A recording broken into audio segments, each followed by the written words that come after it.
transplant using a non-beating heart. Usually any donor heart has to still be beating, but surgeons have developed an innovative technique that can effectively bump start the organ within 5 minutes of death. Here's a health and social care correspondent, Victoria MacDonald. It's healing up very well. Just here.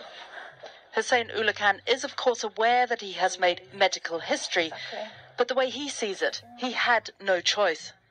He just wanted to give a chance because he said to me, I'm going to die anyway. I didn't want it. I really didn't want it. But my husband said he's willing to do it. It's his heart, his body. He decided, so. Until now, donor hearts have come from people who have been declared brainstem dead. But Mr. Ulakan's transplant, performed a few weeks ago, was a first, using a non-beating heart.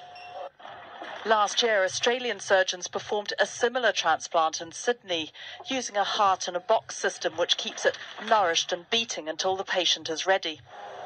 So the difference between what happened in Australia and what happened here at Papworth is this machine. It was designed specifically for the operation. Essentially, it restores the blood to the donor heart and allows it to be tested before it's put into the patient. And that testing is important because it allows the transplant team to see how well the donor heart is actually functioning before the operation.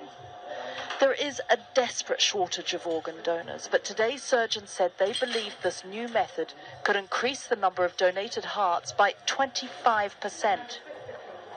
There are probably about 50 hearts with a very strict criteria we've got on the programme at the moment. 50 donors a year from the non-heart beating group who can contribute hearts to the programme. So that's, I'm sorry to say, will be a sizable increase in the national programme.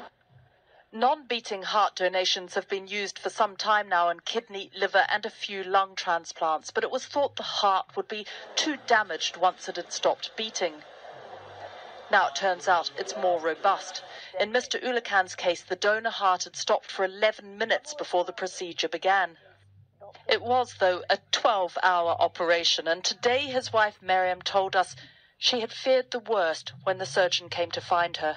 And I said to him, did you come to tell me bad news? And he said, look at my face, am I laughing, am I crying? And he was smiling, and he said, I come to tell you the good news. So he said, I'm going down, I'll put him on dialysis machine, and if everything goes okay, it's not anything wrong, I'm going to start stitching him up. The Papworth team are so pleased, in fact, with Mr. Ulakan's progress that they now believe the procedure will be used nationally at other heart transplant centres within the year.